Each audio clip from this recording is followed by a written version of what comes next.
Hi friends, అందరూ good evening. ఎలా ఉన్నారండి? అందరూ బాగున్నారా? నా పేరు లావణ్య. ఛానల్ పేరు వచ్చేసి లావణ్య కుకింగ్ వ్లాగ్స్ అండి. లైక్ చేయండి, షేర్ చేయండి, కమెంట్ చేయండి. ఇదైతే ఈరోజు తీసిన వీడియో. అంటే ఇప్పుడంటే నేను బయటికి వెళ్ళి వచ్చిన తర్వాత 7:30 అయింది.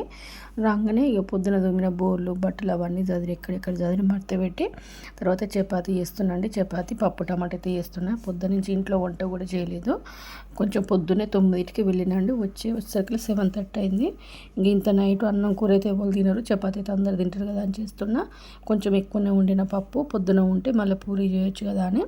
నేను మధ్యాహ్నం కూడా ఏం వంట చేయలేదు కదా, కొన్ని బియ్యం పెట్టుకొని పప్పు తీసుకొచ్చుకుంటే ఆ పాలకూర పప్పు తీస్తే హోటల్కి వెళ్ళి అది ఎట్లుంటుందో టేస్ట్ అని చూద్దామని చూస్తున్నాండి. నాకైతే బాగా నచ్చింది. ఇక పాలకూర పప్పు మంచిగా ఉంది కదా, దీంతోనే తింటున్నా. నేను వండింది మాత్రం వాళ్ళు తింటారు. రేపేమైనా మిగిలితే పూరి చేస్తానండి. రేపటి నుంచి అయితే లాంగ్ వీడియోలు అయితే పెడతాను, తప్పకుండా చూడండి ఫ్రెండ్స్. ఓకేనా? పొద్దున్నుంచి తిరిగి వచ్చేసరికి ముఖం అంతా చూడండి ఎండ, ఇలా మస్తు ఎండ కొట్టింది, ఘోరంగా ఎండ కొట్టిందండి. బాగా ఇక బ్లాక్ అయిపోయింది ఫేస్ అంతా.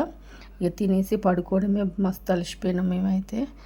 ఇక బాగా అసలు తినను అనుకున్నా కానీ మరి వట్టిగా పడుకుంటే ఎట్లా, నాకు వాళ్ళు తింటుంటే నాకు తినబుద్ధి అయింది, అందుకే తింటున్నాండి. ఓకేనా? బాయ్.